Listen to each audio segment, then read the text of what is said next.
Muy bien, vamos allá. Hoy es jueves, así que toca escribir un poco. Vamos a poner aquí el programa. Y a ver cómo lo explico. Hoy toca escribir, pero no escribir. Toca continuar el proceso de escritura, pero no toca escribir un relato.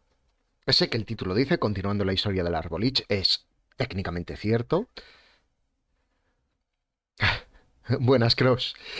Eh, sí, la explicación viene siendo la siguiente. Escribir no es simplemente el proceso de sentarse y escribir relato, novela o lo que sea. Escribir es también el proceso de hacer, digamos, todo el trabajo que hay detrás, toda la parte de, bueno, desarrollar a los personajes, saber cómo es el mundo en el que habitan y demás.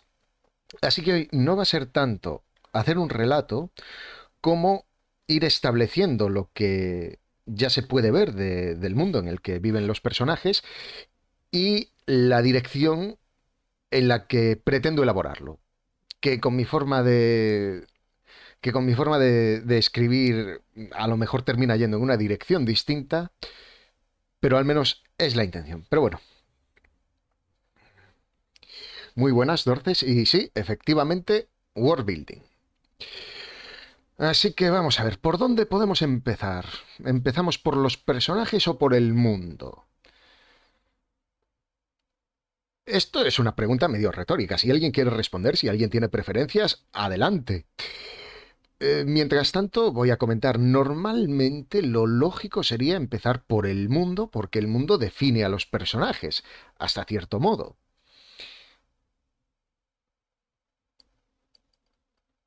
¿Por qué partimos con el mundo?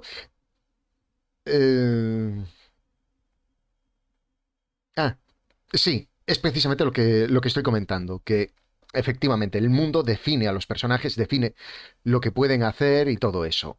Por otra parte, como esto no es universal, como esto no es una única forma de hacerlo, hay gente que lo puede hacer al revés, que puede trabajar primero los personajes y después amoldar el mundo a los personajes. Es decir, quiero que mis personajes sean así, que mis personajes puedan hacer esto.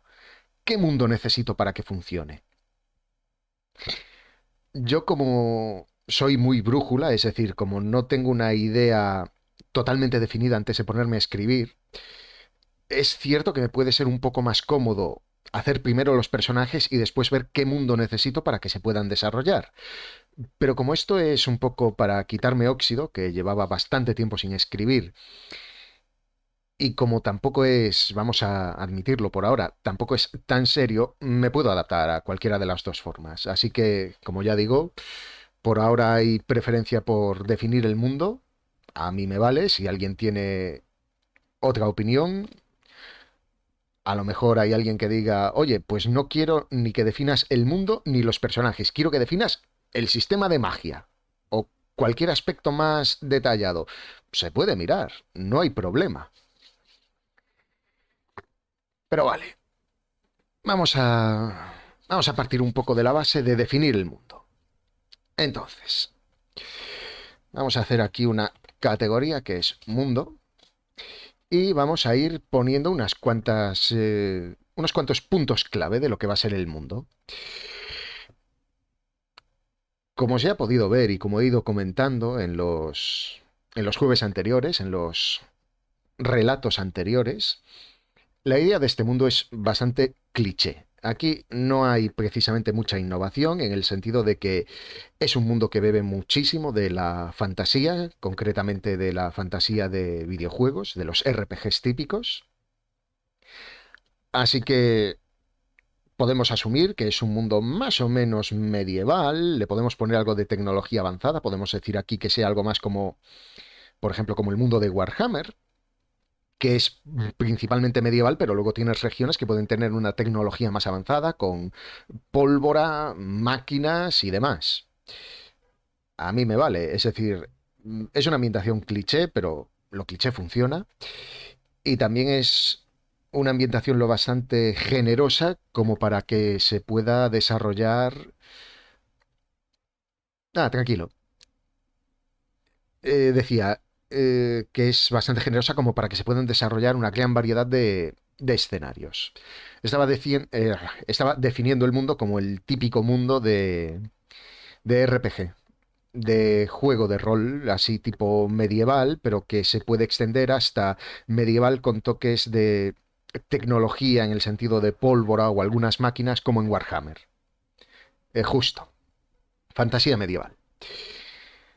Entonces, bueno, esto es un detalle que podemos elaborar ya aquí, que podemos poner y decir, mundo de fantasía medieval con tecnología ligeramente más avanzada, y entre paréntesis podemos decir, pues eso, eh, pólvora, máquinas, vamos a definirlas como máquinas autónomas, etcétera.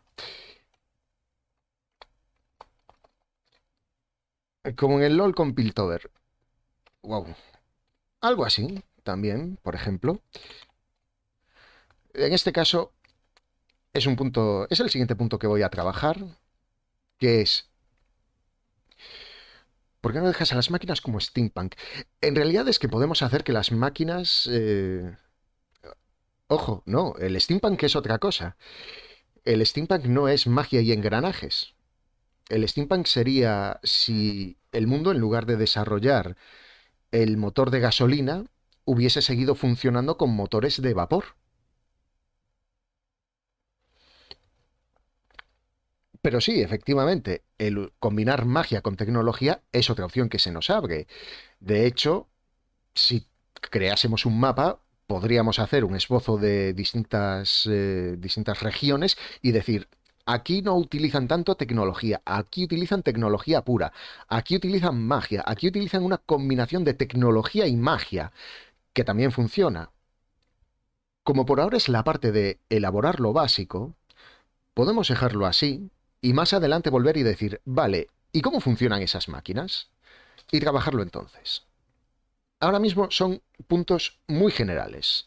Son puntos bastante vagos, bastante amplios, simplemente para saber en qué clase de mundo vamos a estar trabajando. Así que, segundo paso, bastante relacionado y también bastante de fantasía, es ¿qué razas habitan en este mundo? Ya hemos establecido que existen los no muertos y existen los humanos. Esto es lo único que tenemos claro. A partir de aquí, es un buffet. Vas a dejar a un gran villano definido. Sí, si quisiera hacer una historia concreta, si quisiera hacer una historia mm, definida, valga la redundancia, necesitaría un villano. Por ahora simplemente he estado haciendo relatos sueltos, no tienen necesariamente una narrativa relacionada, en el sentido de que no tienen por qué formar parte de una gran historia. No forman parte, los he estado improvisando cada día. Intentar encajarlos ahora en una narrativa global sería difícil. Entonces, en el momento que quisiera hacer una historia, necesitaría un villano. Yo tengo la firme creencia de que el villano es una de las piezas más importantes de una historia, sobre todo de una historia de este tipo, porque el villano es el que lo mueve todo. Por lo general, en las historias,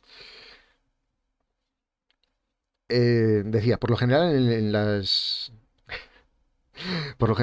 historias, los villanos son la parte activa y los héroes son la parte reactiva. Es decir, el villano hace y el héroe reacciona a las acciones del villano, hasta que llega un punto en el que el héroe supera al villano y todo eso. Pero, de todos modos, aquí volvemos un poco atrás, porque antes de tener un villano, y ahí Cross va un poco bien encaminado, antes de tener un villano necesitamos saber cuál es la estructura del mundo. ¿Quién va a ser nuestro villano y por qué es el villano? Que son también detalles importantes porque si no, no tienes un villano, tienes un recorte de cartón al que insultar.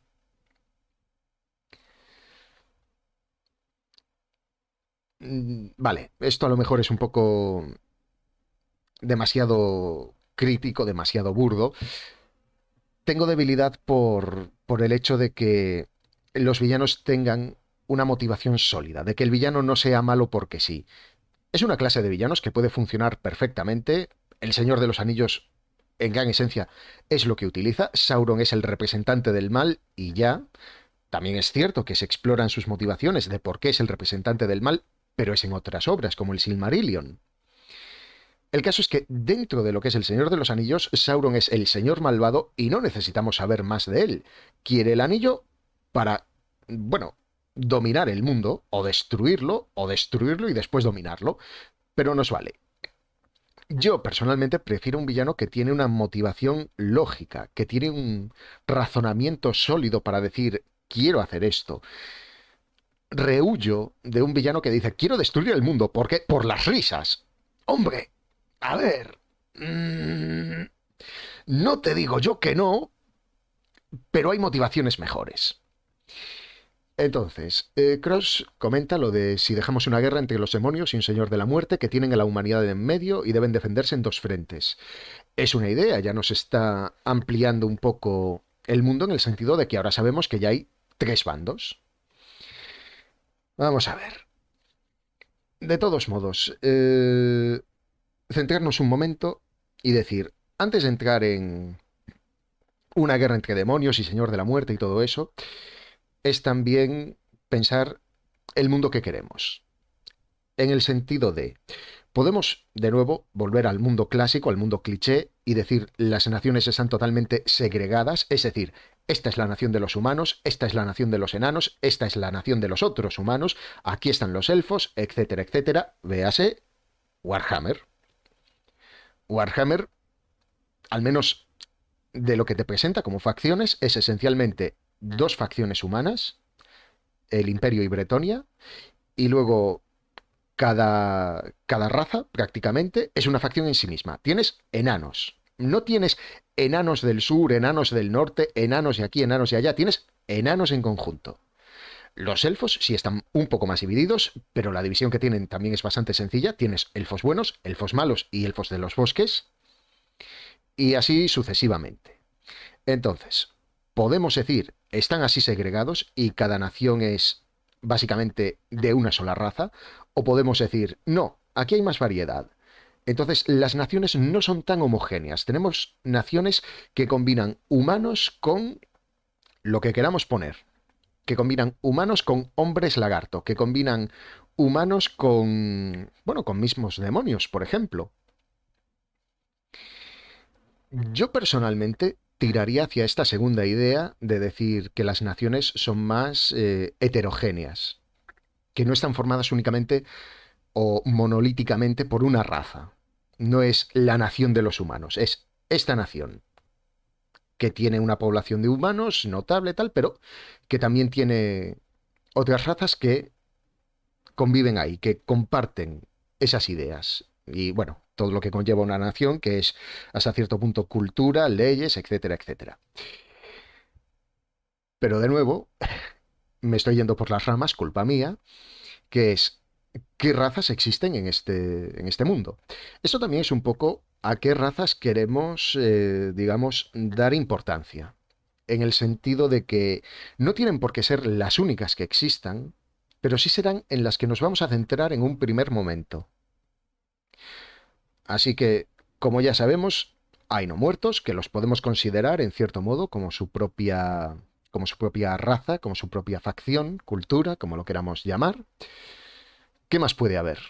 Yo tengo claras mis preferencias, yo sé qué es lo que me gusta en tema de razas mágicas, de nuevo yendo a clichés y todo eso, pero estoy abierto a sugerencias, estoy abierto a opciones, a que alguien diga, oye, pues me gustaría que hubiese una facción de hombres topo. Oye, me vale. Me gusta la idea, de hecho. Sí, hombres topo. Sí, sí, lo veo, lo veo. Tienen así sus lazos culturales y de comercio con los enanos, obviamente, se llevan bien. Sí, sí, sí. En fin, vamos a ir poniendo. Voy a decir razas mágicas, partiendo de la base de que los humanos van a ser lo estándar, y hacemos así para ir señalando, pues, cuáles existen. Obviamente están los no muertos, Voy a poner los enanos porque me caen bien y si queremos meter tecnología, enanos y tecnología es una combinación clásica que siempre va bien. Me gusta la idea de demonios, que había que elaborarla un poco en el sentido de dónde salen estos demonios. ¿Por qué son demonios? En el sentido de, ¿son seres que vienen de otro plano, que vienen del infierno, son literalmente demonios o simplemente son gente con cuernos y alas y a lo mejor piel roja? Ya, qué mal suena eso. En fin, pero bueno, eso también es algo que se puede elaborar más adelante. De nuevo, aquí no pretendo innovar mucho, no pretendo hacer salirme demasiado de la norma de vamos a hacer todo razas nuevas, únicas y exclusivas. Lo cliché puede funcionar muy bien. Lo que ya está bien conocido se puede utilizar sin problema. Tiene varias ventajas, por ejemplo, el hecho de que van a ser inmediatamente reconocibles por el público y que ya sabes un poco qué expectativas van a tener y qué expectativas tienes que manejar. Por ejemplo, si yo digo enanos, lo primero en lo que va a pensar la gente, creo yo, es en dos cosas, que es barbas y minería. Y es algo que puede funcionar perfectamente. Pero también sé que puedo jugar con eso y decir, bueno, pues sí, los enanos llevan barbas, pero a lo mejor aquí no llevan barbas completas. Es un suponer. Y la minería se les da bien, pero resulta que puede haber otros que no les guste la minería o que se les dé mejor la minería.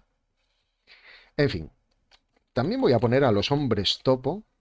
Vamos a ser adecuados. Personas topo. ¿Qué más? ¿Qué más? ¿Qué más? Ah, sí, los demonios.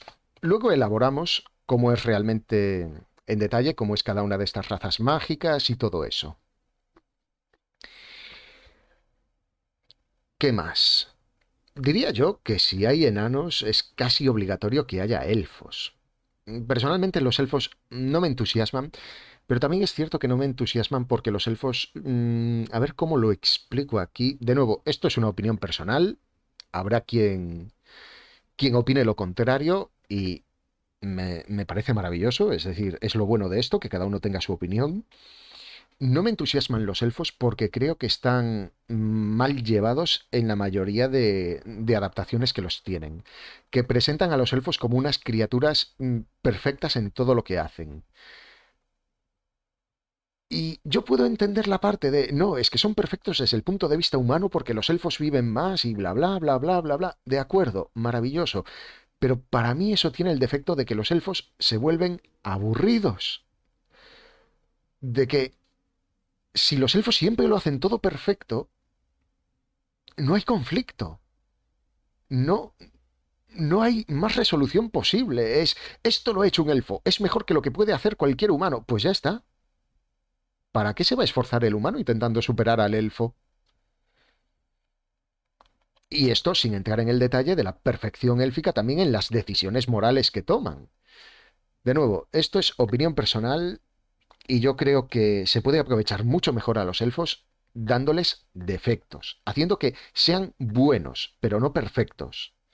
Que igual que son excelentes en algunas cosas, sean malos en otras. Así que con eso en mente vamos a poner elfos. A ver, ¿alguna idea más? Yo voy a quedar pensando un poco qué más se puede poner por aquí. A ver, realmente hay infinidad de opciones aquí, yendo a lo que son razas mágicas, incluso dentro de lo clásico, tenemos para aburrirnos. Estoy pensando... Claro, la cuestión es qué relevancia pueden tener luego, pero de nuevo, si estamos haciendo primero el mundo, la relevancia viene después. Así que con eso en mente, vamos a meter raza de tritones, una raza acuática. Vale. Mm, por ahora lo voy a dejar así, pero esto está abierto a más incorporaciones más adelante. Eso no es problema. Después de todo, la construcción de mundo, el world building, es igual que el proceso de escritura. También tiene revisión, también tiene volver atrás y añadir o corregir cosas. Así que por ahí no hay problema. dejando ahora un poco de lado las razas mágicas, vamos a lo que sería la división del mundo, lo que decíamos antes de naciones. No hace falta entrar en detalles de hay exactamente X naciones y son exactamente así, sino que vamos ahora simplemente con una idea general de cómo está dividido este mundo en el sentido de existen solo repúblicas, existen solo monarquías, hay un imperio, hay una combinación de... Buenas Cross decía, hay una combinación de unas naciones que sean repúblicas y otras que sean monarquías, hay un gran imperio por ahí al margen, hay una coalición de naciones incluso.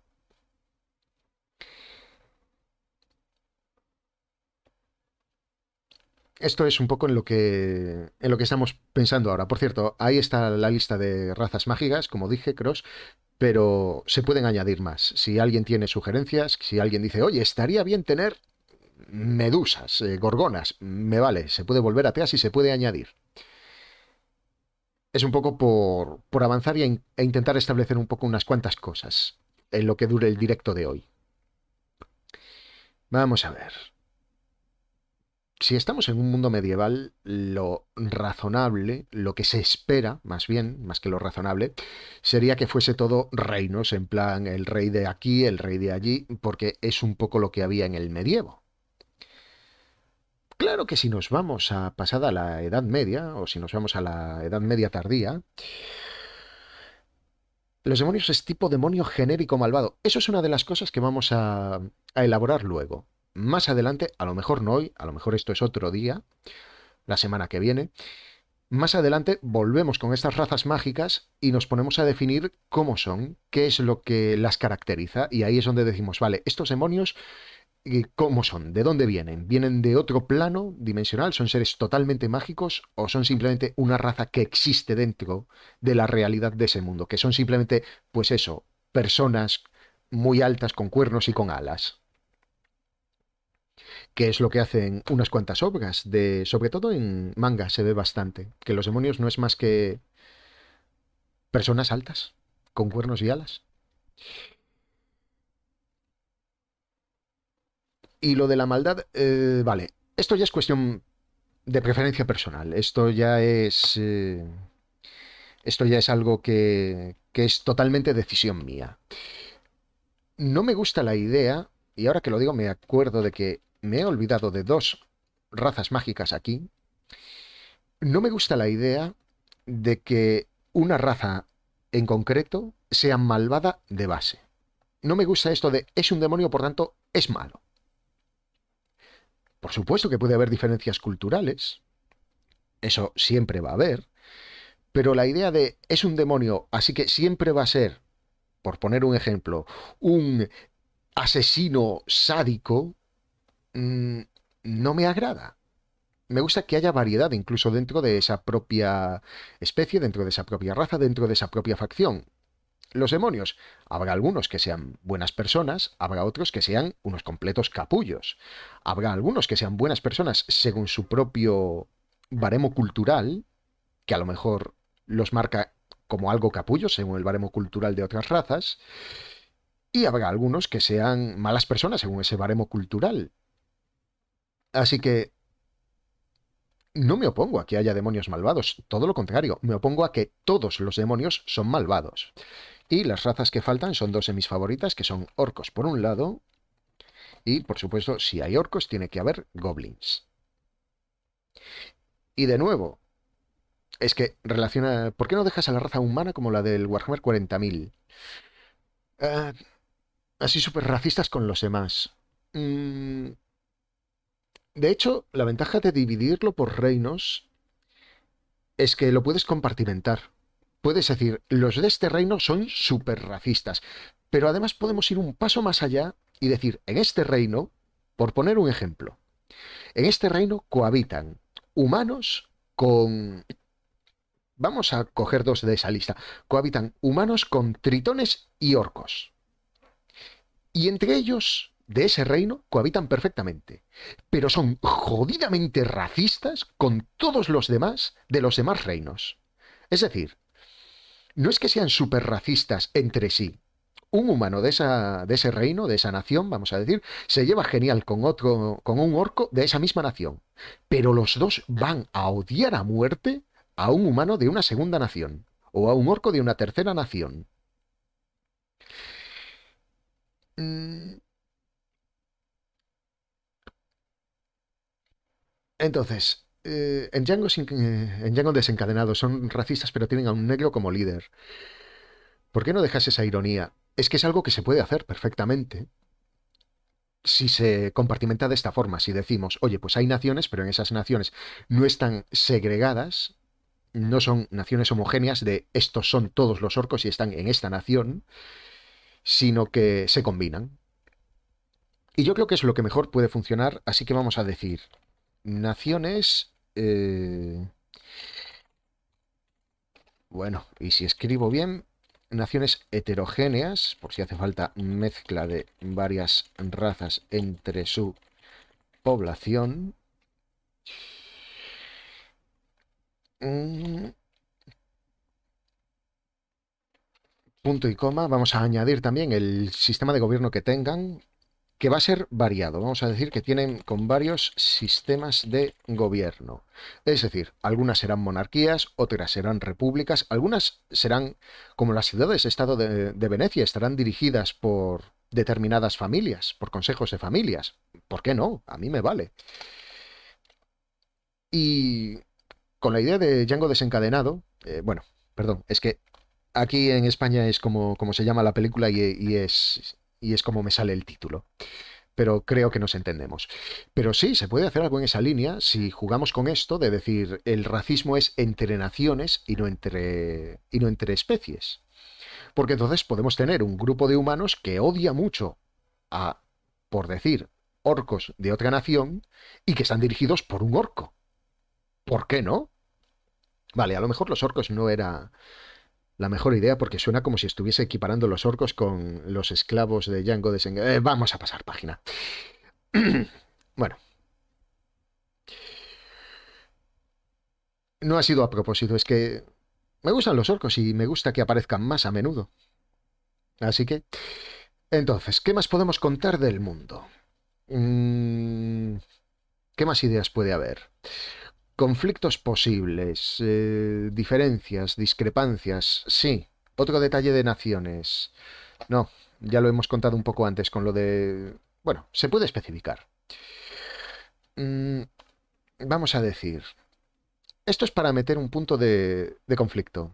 Dejan razas mágicas un enjambre, que sea hostil con todos. Hmm, Como los cérgolos tiránidos, sí, me gusta la idea, no me suena mal, pero la voy a dejar para el apartado de magia y enseguida explico por qué. Voy a meter una nota sobre las naciones y voy a explicar eso porque ya podemos entrar a elaborar cómo funciona la magia. Vamos a decir, las naciones están más divididas por el uso de magia o tecnología que por especies. Es decir, no hay tanto conflicto en base a vosotros sois orcos y nosotros somos elfos. Hay conflicto en base a vosotros usáis magia, nosotros usamos tecnología. Y cuando aparece una nación que dice, oye, nosotros combinamos magia y tecnología, ahí se lía parda. Ahí ya es que todos van a mirar mal. Pero bueno, entonces, tema de magia. ¿Por qué me gusta la idea de razas mágicas, un enjambre, pero lo paso a magia? Vamos a decir que en Warhammer 40.000 los demonios son entidades puramente mágicas. ¿Qué pasa con las naciones donde ocupan magia pero de maneras distintas? Ese es otro punto de conflicto interesante. Ciertamente. Podríamos decir que esos son naciones que pueden tener momentos tensos entre sí, pero que en general pueden colaborar porque saben que van en la misma dirección. Es decir, puede haber ocasiones de, un ejemplo, como en Black Clover, en un reino ocupan grimorios, pero en la nación como con temática japonesa ocupan pergaminos y chakra. Ujú. Sí, ¿dónde más se daba? sé que había otra obra que también era por el estilo, que era nosotros usábamos magia de esta forma y otros usaban magia, pues eso, con grimorios y demás. Y no era Black Clover porque apenas he leído Black Clover. Leí el principio y ya. Pero bueno, sí. Podemos decir, nosotros lanzamos magia cargando magia en un bastón y luego soltándola. Y otros que digan, ah, nosotros usamos pergaminos. Y puede haber conflicto entre esas naciones, pero claro, ¿qué pasa? Que en cuanto aparece alguien diciendo, yo enciendo el motor de mi máquina, se alían entre sí para decir, no, tú eres el hereje. De nuevo, es algo muy interesante porque nos apía a más conflictos. Y como el conflicto es la esencia de toda historia, si no hay conflicto no tienes historia, todo este tipo de cosas de decir, oye, es que estos... muy buenas, Don Talabot. En ocasiones hay más odio cuando el antagonismo es parcial, misma raza pero distinta ideología, o misma ideología pero distinta raza. También es cierto. También es algo que puede suceder.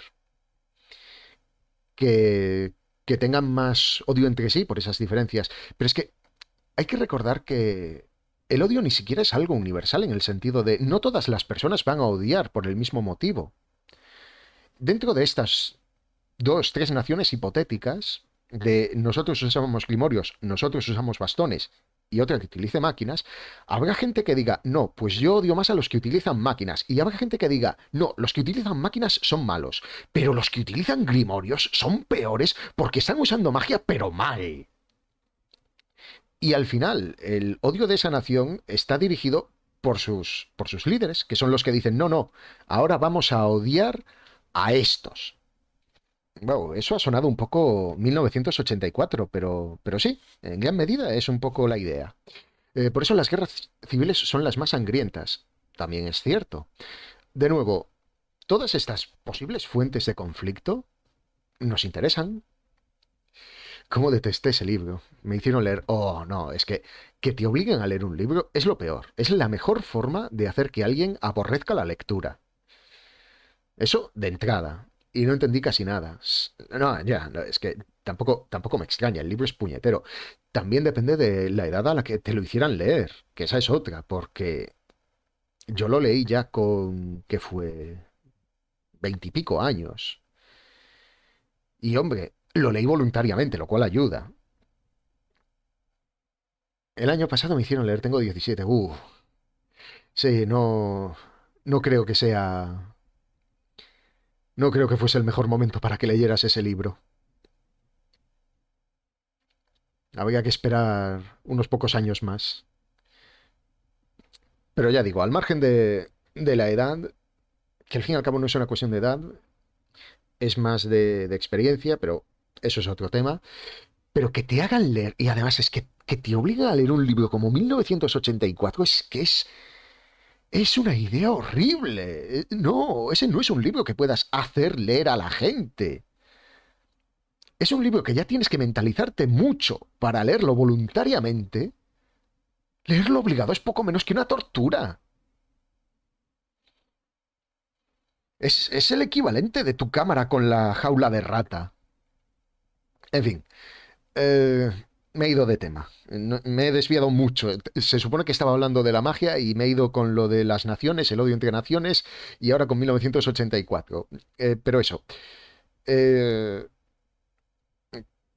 qué paradoja.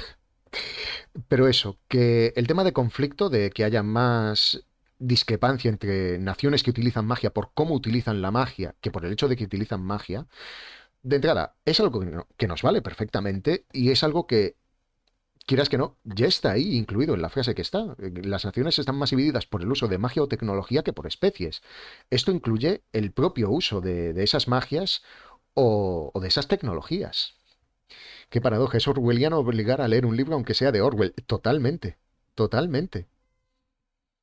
O sea, ahí los que hacían leer el libro lo leyeron y dijeron, oye, qué ideaca. En fin, entonces, volviendo a centrarnos un poco con el tema de... Ah, sí, cierto. Porque esto venía a raíz de lo del enjambre. Que lo del enjambre lo voy a meter en magia y me fui totalmente de madre. Eh, en Warhammer, ya sea Warhammer 40.000 o Warhammer Fantasy, la consecuencia de utilizar magia mal, o de usar telepatía mal, perdón, telepatía no, poderes psíquicos mal, pero los poderes psíquicos no son tan distintos de la magia, realmente, al menos tal y como lo plantea Warhammer 40.000. La consecuencia de utilizar esa magia mal es que aparecen demonios, porque los demonios son seres totalmente hechos de magia. Así que la idea de una facción que sea un enjambre me gusta, pero voy a decir, eso va a ser nuestro equivalente de los demonios de Warhammer Fantasy, de Warhammer 40.000. Este enjambre, que lo devora todo, que no puedes razonar con él, son criaturas hechas totalmente de magia. Devoran el mundo material porque, vamos a decir que es lo que hace la magia descontrolada de por sí. No puedes razonar con ellos. A lo mejor existen como individuos, pero en el mundo real solo se les conoce como una horda, como un enjambre. De hecho, vamos a ir con eso y decir ya directamente, antes de elaborar cómo es el sistema de magia, vamos a decir que la magia descontrolada libera al enjambre. Lo vamos a llamar ahora temporalmente así, enjambre con E mayúscula. eh, Criaturas totalmente hechas de magia que devoran el mundo real. Entonces, por eso dije que iba a poner lo del enjambre, pero no en razas mágicas, porque esas razas mágicas partimos de la base de que son razas con las que se puede razonar, con las que se puede comerciar, negociar. También puedes ir a la guerra porque tienes distintos puntos de vista, perfectamente. Pero que se puede llegar a un entendimiento con ellas. Con esto no. Esto lo único que hace es devorar. Y ahora me viene a la idea una cosa, claro, aquí el problema es que se supone que es un directo, se supone que tengo que estar hablando. Y cuando me viene una idea, necesito unos segundos para procesar la idea en mi mente. Pero no debería quedarme callado demasiado tiempo, así que tengo la idea, tengo unos segundos para procesarla y tengo que compartirla. O estoy callado mucho rato. Perdón, existió en el Pathfinder un hombre que experimentó mucho con él mismo y perdió su cuerpo físico como tal, y se fusionó con un pequeño enjambre con el cual tomó la silueta de su cuerpo. Puedes dejar así a un enemigo. Y Don Talabot dice que difícil. Imagino que es esto del cómo tengo que procesar ideas y hacer el directo a la vez. Un hombre el cual se fusionó con el enjambre y que quiere devorarlo todo. Vale, vamos por partes, porque la idea que se me ocurrió es algo que no es exactamente así, pero va en esa línea, en el sentido de que queremos un villano, pues puede ser alguien que quiera utilizar magia que se descontrole para liberar un enjambre bestial que lo devore todo. También podemos ir por la ruta de, oye, alguien que intente fusionarse con el enjambre. Yo diría, sale mal. Yo diría, no es que llegue a fusionarse, no es que llegue a pasar eso de que un pequeño enjambre que toma la silueta de su cuerpo, esa persona es devorada. ¿Cómo es devorada? A lo mejor es devorada por dentro y queda una carcasa que pueden manejar. A lo mejor es devorada por dentro y queda una carcasa, punto, que no se puede manejar de ningún modo.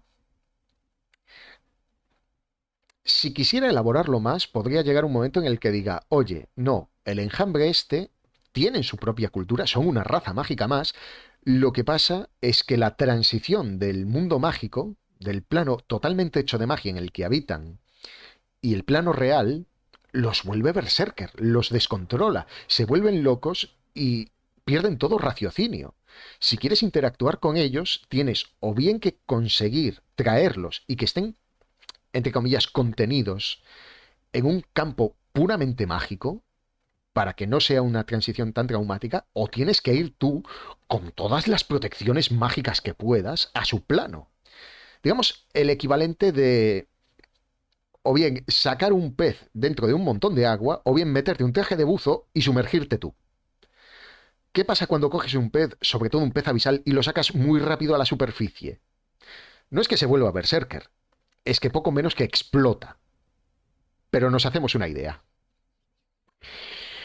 Vamos a ver, idea, secta que al llegar a cierta edad se entregan al enjambre, donar tu cuerpo a la magia. Hmm, Ah.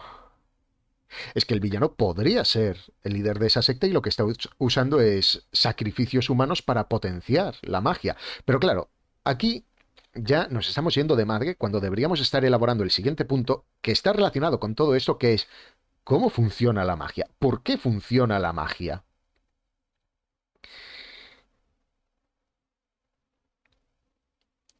Muy igual lo que cuentas. Bueno, gracias. Entonces, de nuevo, como esto está siendo más que nada un ejercicio creativo, y si lo sacan del plano del enjambre, espera, ¿a quién te refieres? ¿A la propia criatura o a la persona que se ha metido en el plano del enjambre? ¿Y se llama magia? Lo vamos a llamar magia. Lo vamos a llamar magia por conveniencia propia ahora, por tener claro lo que... Ah, la magia que venga de ese lugar. Sí, sí, es que eso es precisamente lo que tenemos que mirar ahora. Yo, la idea que tengo es, de nuevo, muy cliché, es copiar ideas, fusilar ideas, en cierto modo, y digo, esta es la idea que tenía de antemano, básicamente.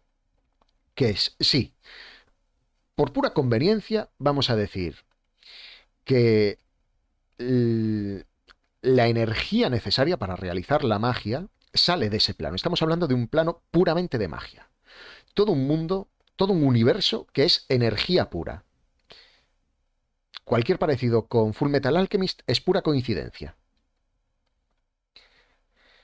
Pero el detalle que voy aquí a fusilar de otra propiedad existente, en este caso Magic the Gathering, es sí, sale de ahí, pero se canaliza de distinta forma.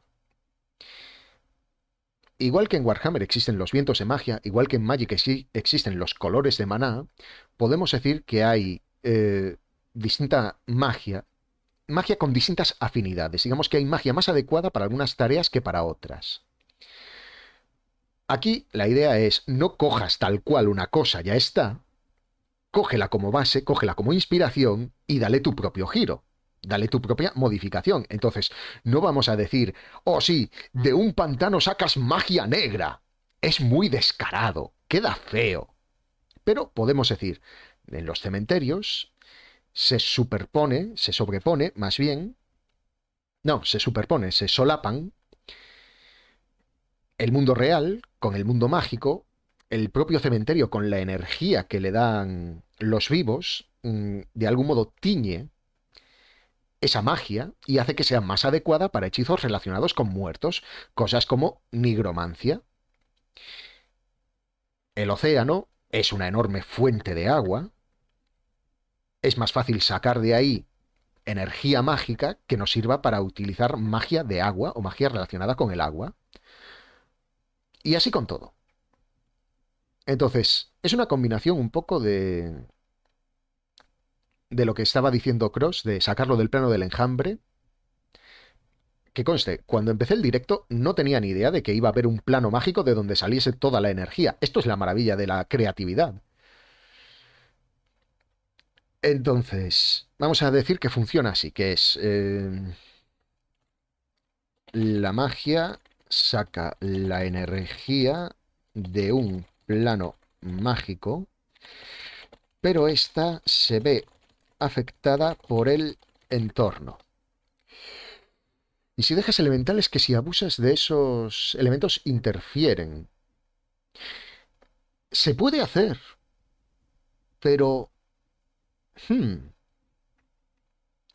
dame un momento que termine de elaborar este punto y va a ser el siguiente que elabore ya de inmediato. Ahora verás, ahora veréis la idea que tengo en mente. Pero esta se ve afectada por el entorno. Vamos a poner un ejemplo por si hay alguna duda. Por ejemplo, los cementerios sirven de... Esta es una palabra un poco rara, creo que la he oído en Magic y poco más. De locus, de lugar, de poder, para hacer magia necromántica. Bien, la idea de los elementales. El enjambre se ve afectado igualmente por el entorno. esta es la idea de los elementales y el cómo se me ocurrió. De nuevo, esto es un pequeño consejo creativo que he visto por ahí un montón de veces y es muy útil por muchos motivos. Y viene siendo, no intentes meter 10 cosas que puedas combinar en una sola. Te va a ser más sencillo a ti para recordar y le va a ser más sencillo al espectador, al lector, al público para recordar. Podríamos coger y decir, no, pues efectivamente, hay elementales que si te pasas con la magia y tal, interfieren. ¿Vale? Bien. Pero es otra cosa que tener en mente, es otra cosa que tenemos que tener en cuenta como autores a la hora de escribir, de decir, uy, ¿se estarán pasando con la magia? ¿Haría falta meter aquí un elemental? Es otra cosa de la que tiene que seguir cuenta el público. Y además, el público, y esto lo vamos a saber porque todos somos espectadores, el público puede ser voraz. El público va a ser tu mayor crítico. Y si metes algo así, te van a decir, oye, aquí usaron un montón de magia, ¿por qué no apareció ningún elemental? Y como autor puedes inventarte una excusa en el momento, o tener una excusa ya preparada, o simplemente decir la verdad y conveniencias al guión, gente. No apareció un elemental porque no convenía que apareciese un elemental. Don Taladot, te tienes que ir, qué pena te estaba usando. Bueno, mm, una lástima perderte, pero no te preocupes porque yo todos los jueves estoy aquí escribiendo un rato. Así que cuando quieras, serás, serás bienvenido. Vale, volviendo al tema de elementales. La idea que vamos a hacer es combinar ese concepto de elementales con el enjambre, con esto de que la magia se ve afectada por el entorno. El enjambre en sí es la versión más pura de esa magia descontrolada. Pero si esa magia se descontrola en un entorno adecuado, véase, lo voy a estar usando mucho de ejemplo porque es lo que mejor tenemos establecido por ahora, véase cementerio, esa versión de enjambre que sale es una versión más necromántica. Incluso se puede manifestar de esa forma, se puede manifestar como, vamos a ir a lo clásico, una nube oscura llena de huesos y calaveras que lo devoran todo. Podemos establecer normas respecto a cómo devoran el mundo real cuando se ven afectados por el entorno. A lo mejor esa nube de magia necromántica devora todo lo que no es de su naturaleza. Es decir, deja el cementerio intacto, pero devora el bosque que hay alrededor, o la ciudad que hay alrededor, o lo convierte todo a esa categoría. Vamos a decir, un enjambre de agua empieza a devorar tierra y deja en su lugar más océano, más mar, río, lo que sea, o agua pura que ya irá por su cuenta al mar. El caso es que de esta forma estamos simplificando, estamos combinando en lugar de añadiendo. Ya no tenemos que manejar por un lado el enjambre y por otro los elementales. El enjambre y los elementales se vuelven una sola cosa a la que seguir el rastro. Y va a ser más sencillo para nosotros porque así ya no tenemos que complicarnos y decir, "Ah, aquí debería aparecer un elemental o el enjambre". Y se lo simplificamos al público. Entonces, es un pequeño truco, pero es un truco que ayuda muchísimo. Bueno, magia vamos a dejarlo aquí por ahora. Vamos con el siguiente punto importante que va a ser el último por hoy, que son los personajes. Por ahora tenemos establecidos 4 personajes, técnicamente 5, porque ahí está el esqueleto con gorrito, no me olvido de él. Me va a terminar pasando. Esto es algo que me tiene ocurrido en más de una ocasión, que hago un personaje secundario, que mi intención es que sea un personaje totalmente secundario o incluso terciario, y tiene aparición para hacer un chiste de pasada, para hacer así una pequeña broma, y se termina convirtiendo en un personaje de pleno derecho.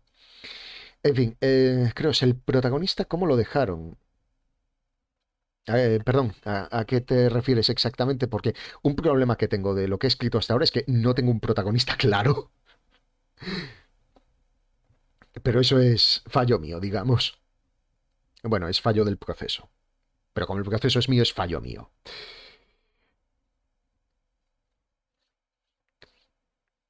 De todos modos, ya digo, por ahora son historias un poco para quitarme yo el óxido, para ir enseñando cómo es el proceso en sí.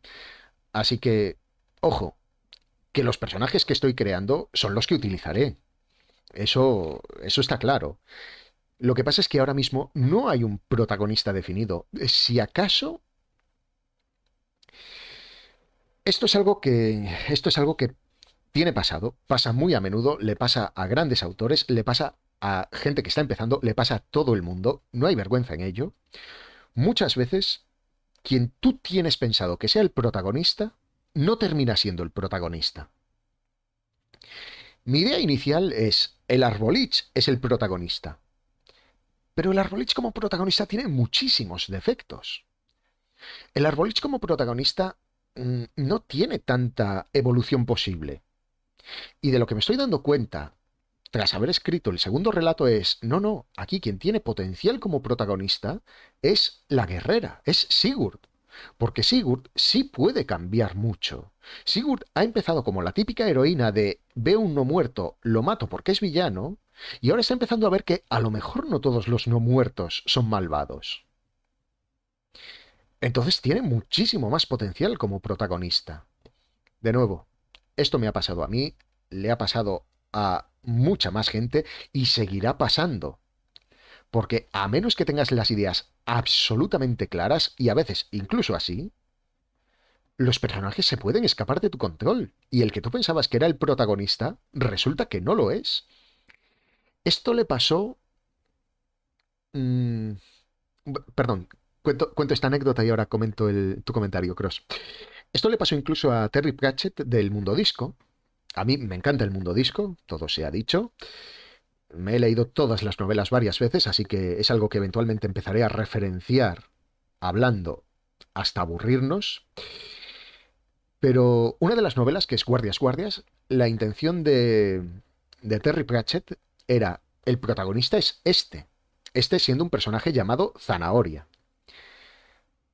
Pero a medida que escribía la novela, se dio cuenta de que no, el protagonista no era Zanahoria, el protagonista era el sargento superior de Zanahoria, que es un tipo llamado Vimes, Samuel Vimes.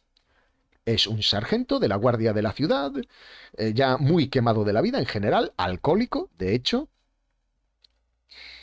y la intención original era que fuese una especie de, entre comillas, mentor, un mentor reticente.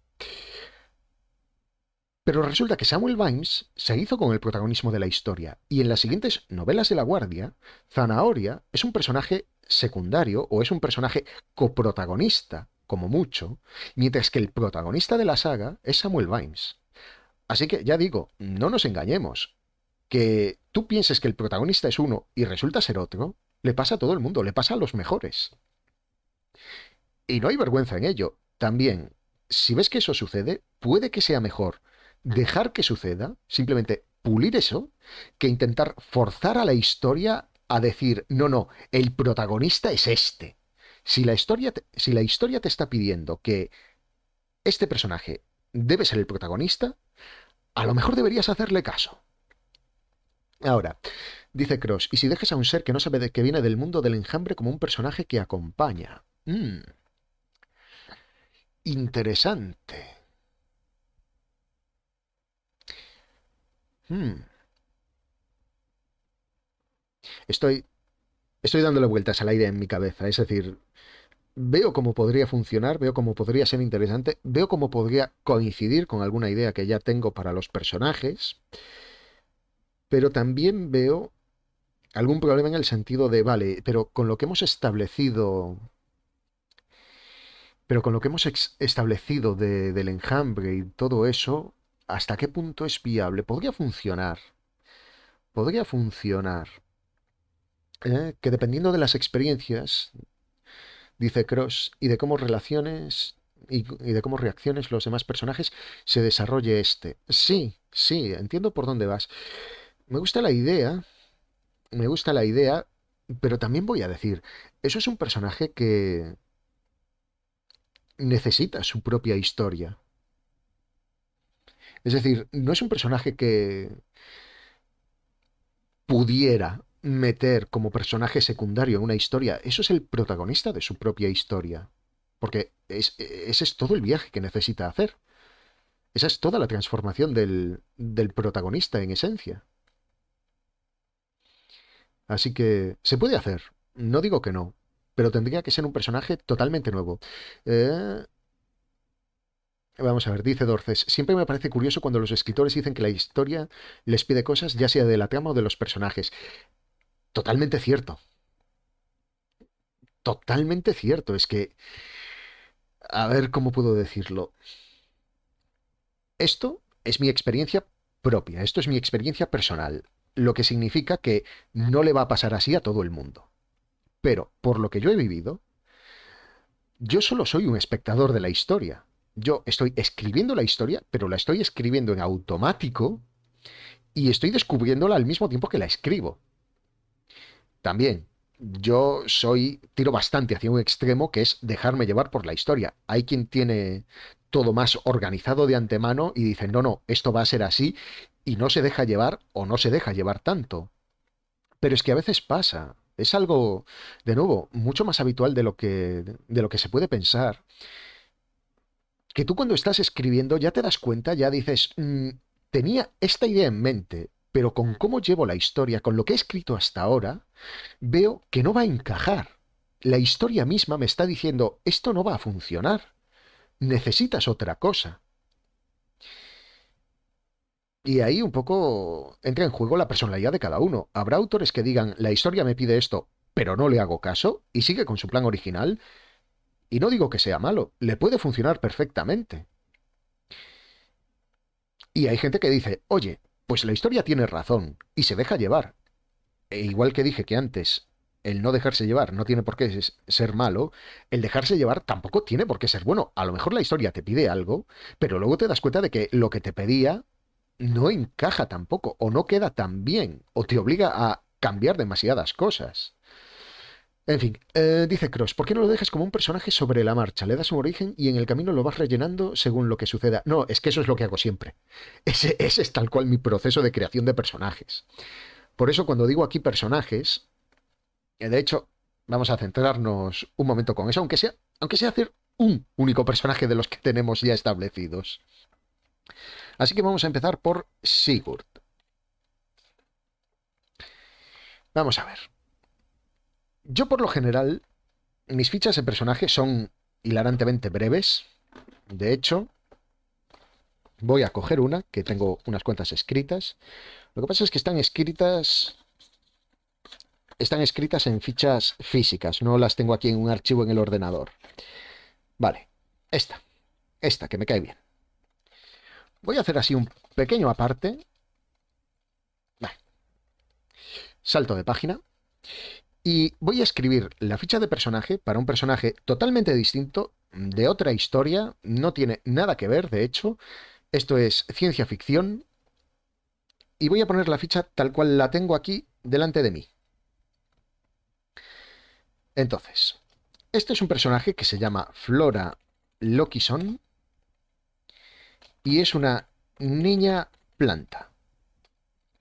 Sus rasgos característicos es que es curiosa, es que es inocente en un sentido general y respecto a, bueno, vamos a decir respecto a los humanos, ahora elaboro esto si hace falta, y que es un misterio. Aparte de eso, estas, digamos, son sus cualidades básicas. Aparte de eso, tiene dos datos adicionales, dos detalles importantes, que es que nadie sabe mucho de ella, coma, ni siquiera ella misma, y tiene una vena sádica hacia la vida vegetal, coma, wow, vegetal, coma, aunque también, qué mal estoy escribiendo, también le tiene cierto temor. Vale, esto, como ya digo, es una ficha de personaje para otro personaje que ya tengo establecido, que ya he usado en una novela, de hecho. Y esto es el núcleo del personaje.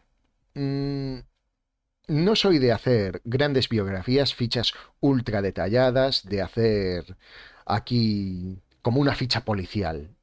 Aquí faltan un montón de cosas, como podemos decir, edad, altura, yo qué sé, grupo sanguíneo, preferencias, qué le gusta, qué no le gusta. Es que nos da un poco igual. En el sentido de, a mí me da igual porque esto es el núcleo del personaje. Esto es lo que necesito saber, que forma la esencia del personaje. El nombre, su, entre comillas, profesión, su función dentro de la historia y tres rasgos de personalidad. En este caso, es curiosa porque es una niña. Aquí voy a contar un poco también cómo se origina este personaje dentro de la historia. Bueno, cómo se origina, lo que se sabe del personaje dentro de la historia. No voy a destriparlo todo. Esta niña es una niña que dos personajes encontraron en un planeta.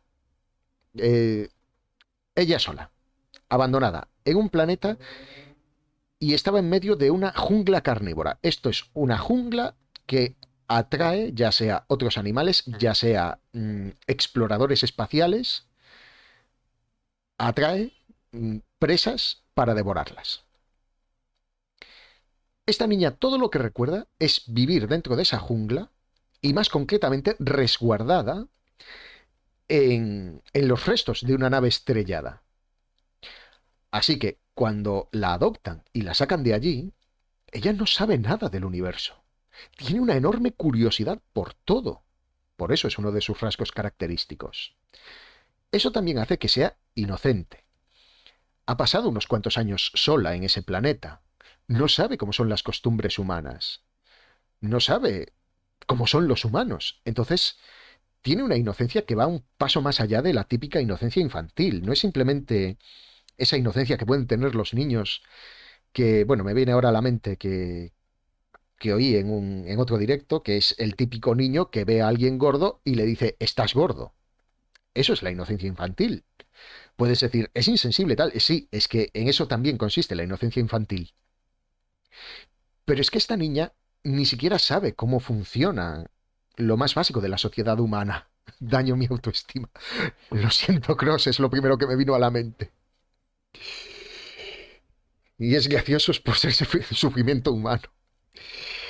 También, otro rasgo es el misterio. Nadie sabe de dónde sale realmente. O sea, sí, la rescataron del planeta ese. Pero no hay más ejemplos de gente planta en el universo conocido.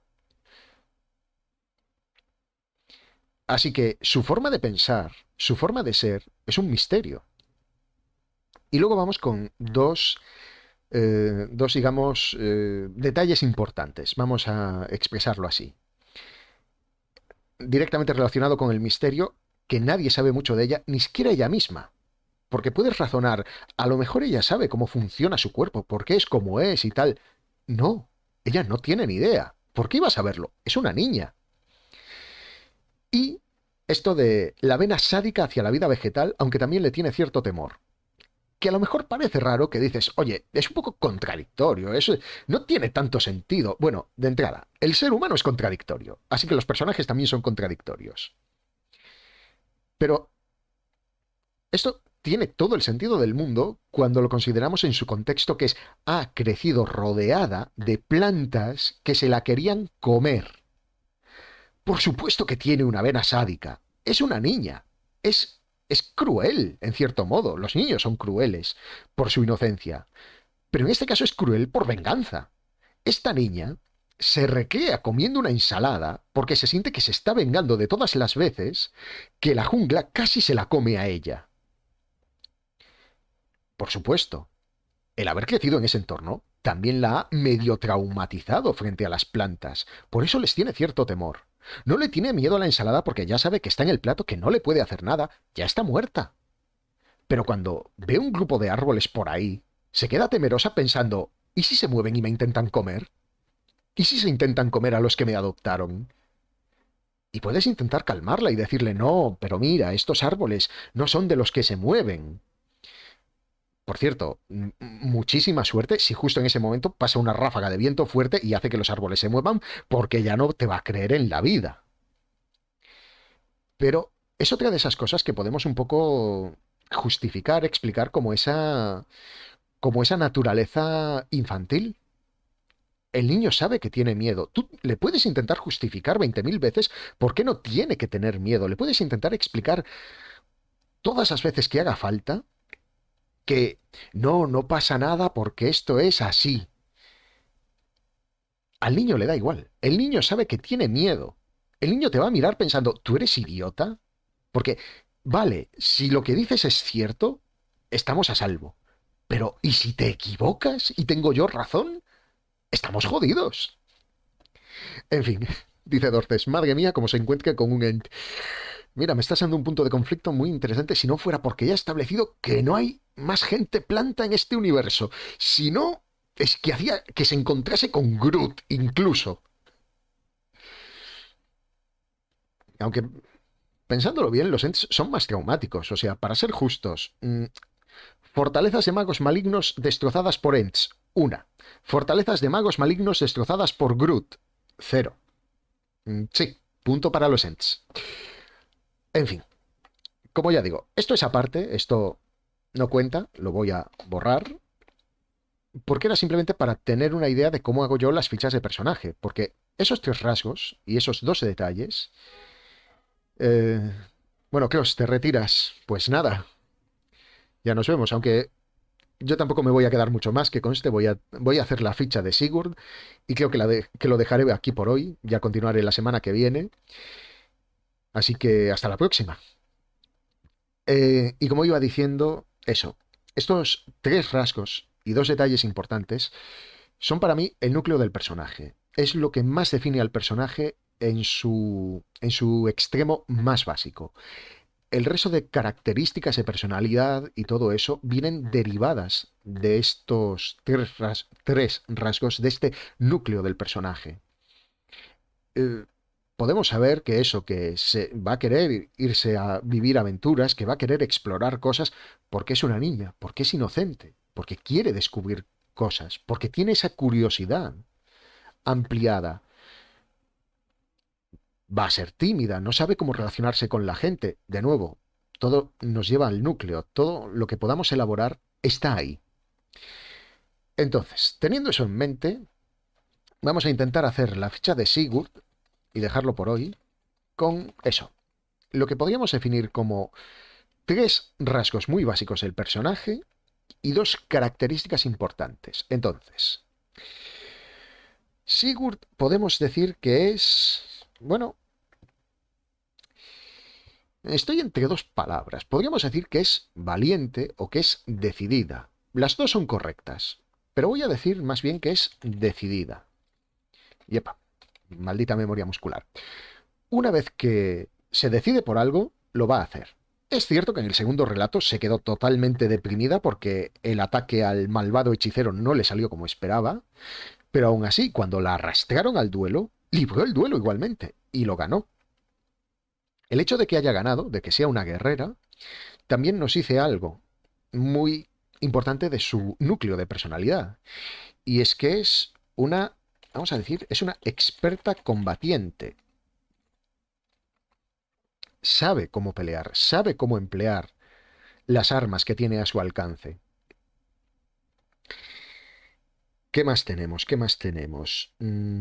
Bueno, no hace falta completar las tres de un golpe y después ir con los otros dos detalles. Se puede saltar de un lado a otro. Entonces aquí voy a decir que mm, se guía por una versión muy idealizada de los actos heroicos. Es decir, ella tiene en mente cómo son los héroes, cómo deberían ser los enfrentamientos contra los villanos, y es lo que espera emular, es lo que quiere hacer. A ella no le vale esto de hay un rey malvado, vamos a envenenarlo. Ella quiere batirse en duelo singular contra el rey malvado y derrotarlo y superarlo en combate, porque es lo que hacen los héroes. Por supuesto, esto ya por deformación propia, esto porque es mi naturaleza, se va a encontrar con muchos momentos en los que ese ideal heroico no encaja con la realidad. A veces resulta que envenenar al tirano es la forma más sencilla de quitarlo de en medio. Pero no va a ser la primera idea a la que recurra ella. Y de hecho, cuando alguien lo plantee, ella va a dudar. Ella va a decir, ¿seguro que no hay otra forma? Lo que pasa es que su forma es, básicamente, ¿seguro que no podemos entrar a la sala del trono del tirano y pelear contra él? Un pensamiento muy de RPG ahora que lo pienso. ¡Ja! O sea que, en cierta medida, a nivel inconsciente incluso, estoy haciendo el típico héroe o heroína, en este caso, de RPG. Ah, cierto, me olvidaba aquí de un detalle. Sigurd es una guerrera heroica. Vale. Mm, ¿Qué más tenemos? ¿Qué más podemos añadir? Esto realmente es algo que tengo que pensar yo en base a los dos relatos que he hecho hasta ahora, qué es lo que me permiten definir del personaje, qué es lo que me permiten resumir como su núcleo. Vamos a ver. También que si me quedo demasiado en blanco, lo puedo dejar aquí por ahora y tampoco pasa nada. Mm, mm, mm, mm. Ah, sí. Es decidida, es experta combatiente. Esta señora ha leído mucha épica medieval. Exacto, esa es la idea. Eso es lo que quiero un poco transmitir con este personaje. Ojo, que ha librado un montón de batallas y las ha ganado también. Pero las ha ganado siempre guiándose por esa épica medieval, guiándose por ese ideal heroico. Y le ha funcionado hasta el momento. Es ahora cuando le deja de funcionar y cuando se da cuenta de que a lo mejor no era todo como ella imaginaba. Por eso este personaje tiene mucho más sentido como protagonista, porque tiene mucha más evolución que el Arbolich. El Arbolich ya ha evolucionado. Su historia era de cómo llegó a ser un Arbolich. Ahora que es un personaje de apoyo, es un coprotagonista en todo caso, un personaje secundario, pero no funciona tanto como protagonista a menos que encontrásemos un conflicto a su nivel. Por ejemplo, que le intenten quemar el bosque, que amenacen su bosque. Ahí es cuando podríamos decir, oye, pues a lo mejor sí que puede ser el protagonista de esa historia, que ya tengo algo pensado en esa línea, pero bueno. Entonces, como estaba diciendo, es una guerrera heroica, es decidida, es experta combatiente y también es una persona muy preparada, muy meticulosa, podríamos decir. Sí, vamos a decir que es meticulosa, porque seguía por toda la épica medieval, por toda la idea heroica y todo eso, pero sabe que necesita una buena preparación para ello. O sea, el duelo contra el villano está muy bien si sabes pelear, porque si no sabes pelear, lo único que estás haciendo es un suicidio muy inusual. Así que, cuando tiene un objetivo, prepara un plan. Por eso, en el relato de ayer, era todo el detalle de estaba preparada porque tenía un talismán que mitigaba los hechizos de su oponente y tenía la espada lista porque estaba encantada con fuego, que funcionaba mejor contra los no muertos y toda esta historia. No es alguien que a pesar de esa épica medieval, que a pesar de ese ideal heroico, salte al combate sin más. Se prepara, pero, efectivamente, el combate va a ser su primera opción. Así que sabemos que es decidida, que es experta combatiente, que es meticulosa, que se guía por una versión muy idealizada de los actos heroicos. ¿Y qué más podríamos decir de ella? Voy a dejar este último punto así en blanco por ahora. Esto nos llevaría a hacer el resto de personajes, pero bueno, ya se ve que hacer una ficha de un solo personaje puede llevar un rato porque es algo con lo que no es deberías en un sentido universal, no es algo que sea tan fundamentalmente importante para todo el mundo. Es algo que para mí es importante porque como no hago más trabajo previo de cómo son los personajes, necesito que tengan esta ficha, este núcleo de personaje muy definido, muy bien hecho. Entonces me lleva un buen rato. Me la imagino emocionadísima leyendo el cantar del mío Cid y luego el chasco que se lleva cuando le cuentan que en la vida real era un mercenario.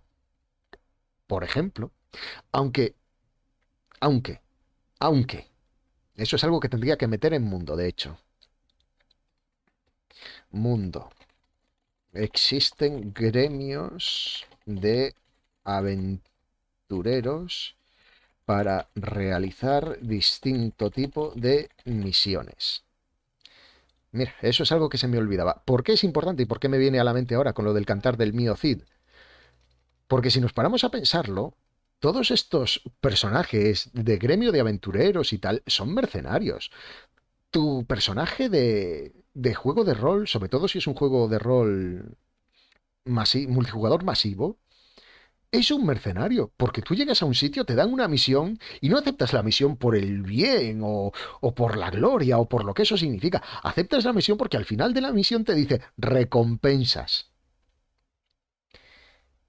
Aquí es donde tenemos que plantearnos que todos nosotros cuando jugamos un juego de rol, no los personajes, el propio jugador, somos unos mercenarios. Nos guiamos por las recompensas. En ese caso, si tenemos esto en mente,